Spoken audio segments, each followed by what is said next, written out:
안녕하십니까. 한국기독교 이단상담연구소 박형택 목사입니다. 이단들의 특징 가운데 하나가 세상의 종말에 대하여 사람들로 하여금 관심을 갖게 만듭니다. 긴박한 종말론을 강조해서 두렵게 만들고 또 사람들에게 피난처를 제공해 줌으로써 자신들을 따르게 하는데 극적인 효과를 보기 때문입니다.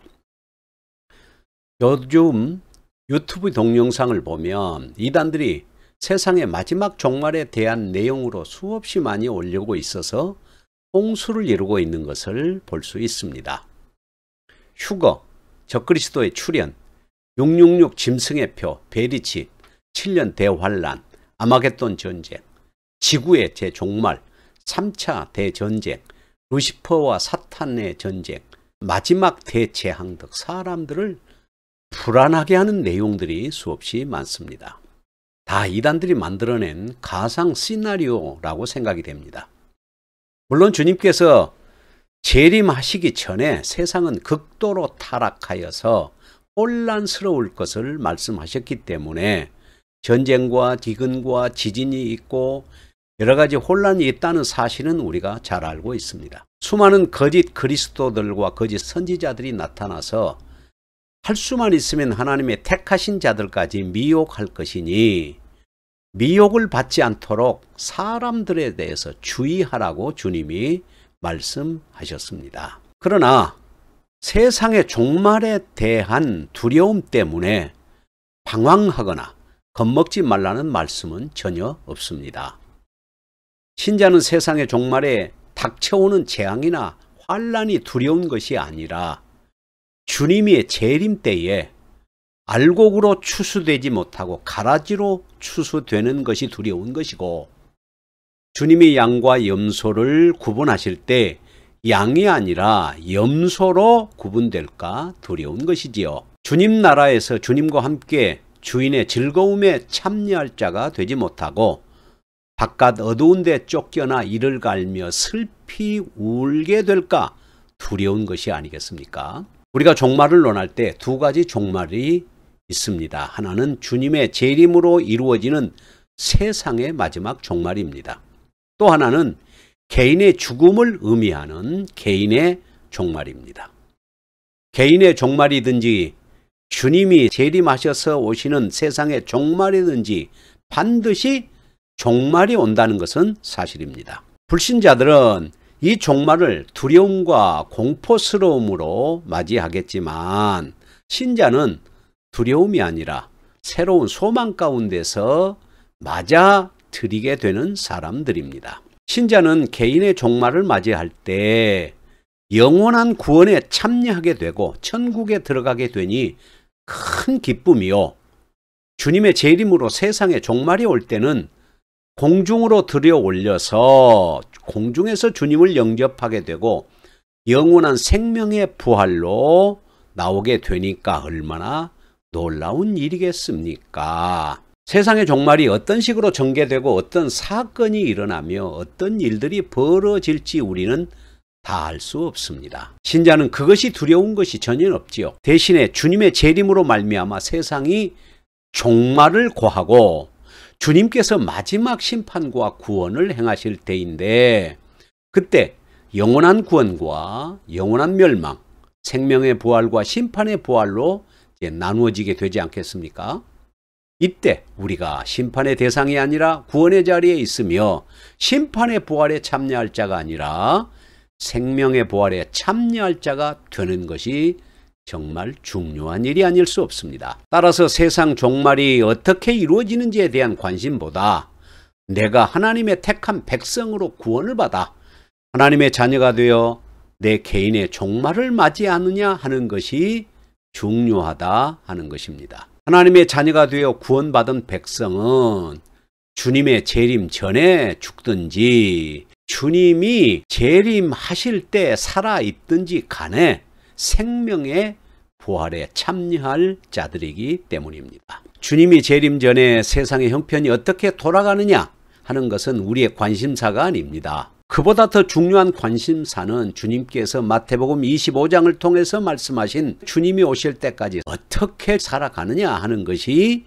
중요한 것이지요. 마태복음 24장에서 주님은 세상의 종말에 대해서 말씀하시고 또 주님이 재림하여 오셔서 어떻게 행하실 것에 대해서 말씀하셨지만 마태복음 25장은 주님의 재림을 어떻게 맞이할 것인가 말씀하는 내용입니다. 그것은 바로 우리가 어떻게 사느냐 하는 것을 말씀한 내용이지요. 마태복음 25장은 주님을 어떻게 맞이할 것인가 말씀하는데 세 가지 비유를 말씀하고 있습니다. 첫째는 열처녀 비유이고, 둘째는 달란트 비유이고, 세 번째는 양과 염소를 분별하는 내용입니다. 이 비유들은 단순히 주님이 재림하실 때 어떻게 대처할 것인가 하는 말씀하는 내용이 아니라 주님의 재림은 분명히 있을 사건이니까 주님의 재림을 기다리면서 사는 성도들이 어떻게 살아야 할 것인가를 말씀하는 내용입니다. 아무렇게나 살다가 주님이 오실 때 갑자기 깜짝 대처하라는 말씀의 내용이 아니라는 것이지요. 첫 번째, 열처녀 비유는 주님의 재림이 언제 일어날지 모르니까, 즉 그날과 그 시는 아무도 모르니까 늘 깨어 있어 신앙생활을 하라는 말씀이지요. 여기서 열처녀가 누구냐, 등불이 누구냐, 또 기림이 무엇이냐를 알려주는 말씀이 아닙니다. 언제 주님이 오실지 모르니까 주님의 재림을 늘 준비하면서 깨어있어 살라는 말씀입니다. 두 번째 비유는 달란트 비유입니다. 내가 이 세상에 받은 모든 것은 주님의 소유를 맡긴 것으로 알고 내게 주신 것을 통하여 주님을 위하여 착하고 충성된 종이 되어서 열매를 맺는 삶을 살 것을 말씀하는 내용입니다. 주님이 재림하시면 우리가 어떻게 살았느냐를 살펴보시고 상급을 주시기 때문이지요. 나의 생명과 내가 가진 모든 것들이 내 것이 아니라 하나님께서 맡기신 것으로 알아야 된다는 것이지요. 그래서 내가 가진 것이 비록 작은 것이지만 내 인생을 아무렇게나 쓰레기처럼 쓸모없는 존재로 살아갈 수가 없다는 말씀입니다. 주인의 즐거움에 참여할 자와 바깥 어두운 데에 내어 쫓겨 슬피 울며 이를 갈며 살아갈 자는 내게 주신 인생을 얼마나 내가 가치 있게 살았느냐, 무가치한 존재로 살았느냐에 따라서 달라질 수 있습니다. 내 인생 하나님이 주신 것으로, 내 인생이 하나님의 것으로 믿는 사람은 절대 아무렇게나 쓰레기처럼 살 수가 없습니다. 당연히 가치 있는 삶을 살 수밖에 없습니다. 왜냐하면 하나님이 내 인생도 맡기셨고 하나님께서 내게 주신 모든 것들이 다 하나님께서 맡기신 것이기 때문입니다. 셋째, 양과 염소의 비유는 주님이 자기 영광으로 모든 천사와 함께 재림하셔서 영광의 보좌에 앉으실 때 모든 민족을 그 앞에 모으고 양과 염소를 분별하여 오른편에 양을 두고 왼편에 염소를 두는데, 오른편에 있는 자들에게는 내 아버지께 복받을 자들이여 창세로부터 예비된 나라를 상속하라고 하셨고, 왼편에 있는 자들에게는 저주를 받을 자들이여 마귀와 그 사자들을 위하여 예비한 영영한 불에 들어가라, 이렇게 말씀합니다. 천국과 지옥이 갈라지는 것이지요. 그러면 양과 염소가 어떻게 갈라지는 것일까요? 오른편에 있는 자들은 누구냐? 이렇게 말씀합니다. 주님이 줄일 때 먹을 것을 주었고, 목마를 때 마실 것을 주었고, 헐벗을 때에 입을 것을 주었고, 나그네 되었을 때 영접하였고, 병들었을 때 돌보아 준 사람들이다, 이렇게 말씀합니다. 그리고 왼편에 있는 자들을 향하여는 주님이 줄일 때 먹을 것을 주지 않았고, 목마를 때 마실 것을 주지 않았으며, 헐벗을 때에 입을 것을 주지 않았고, 나그네 되었을 때에 영접하지 않았고, 병들었을 때에 돌보지 않았던 자들이라고 말씀합니다. 오른편에 있는 자들이나 왼편에 있는 자들이 동일하게 몰랐던 것이 있습니다. 그건 뭐냐? 주님을 믿는 형제 중에 지극히 작은 자에게 한 것이 주님께 하는 것인 줄을 몰랐다는 것입니다. 그러나 차이점은 뭡니까?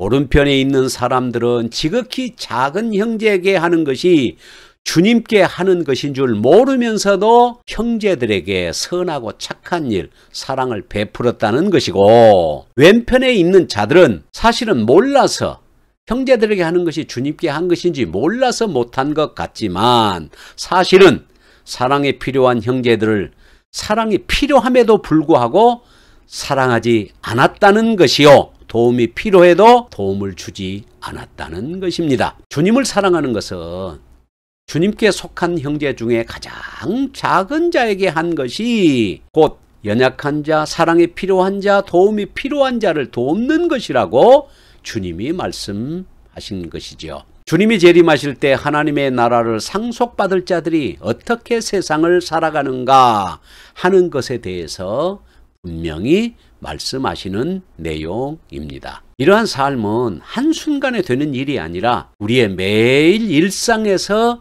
이루어져야 될 일이라고 하는 것이지요. 나의 주변에 사랑이 필요한 사람, 나의 도움이 필요한 사람, 나의 위로가 필요한 사람이 많습니다. 나보다 연약한 자들을 돕는 것이 바로 주님을 돕는 것이고, 나의 위로가 필요한 사람에게 위로를 주고, 사랑이 필요한 사람에게 사랑을 주고, 도움이 필요한 자에게 도움을 주는 것이 바로 주님을 돕는 것이고 사랑하는 것이라는 것을 오늘 성경을 통해서 말씀합니다. 따라서 주님이 마태복음 25장에서 말씀하신 세 가지 비유, 열처녀의 비유와 달란트 비유와 양과 염소를 분별하는 그런 비유가 한순간에 이루어질 일이 아닙니다. 평소에 우리의 삶을 주님의 재림을 기다리는 사람들이 어떻게 살아야 하는 것을 말씀하시는 내용입니다. 그러므로 주님이 재림하실 때 세상이 어떻게 돌아가느냐 이런 문제에 우리가 관심을 갖기보다는 우리 개인적인 종말, 정말 내가 하나님의 자녀로서 영생을 부활로 나올 사람인가, 구원받을 자요 하나님의 기쁨에 즐거움에 참여할 자들인가 하는 것을 생각하고 우리가 구원받은 자로서 살아가야 된다는 것을 말씀하는 것입니다. 즉 내 개인의 종말이 더 중요한 것이지요. 세상이 어떻게 돌아가든지 간에 내가 하나님 앞에 구원받은 자로서 주님이 재림하실 때 영광스럽게 주님을 맞이할 수 있는 사람이 되는 것이 더 중요한 일입니다. 제가 왜 세상의 종말에 관심을 두지 말고 개인의 종말에 집중하라는 말씀을 이해하실 줄 믿습니다. 감사합니다. 오늘은 여기서 마치겠습니다. 안녕히 계십시오.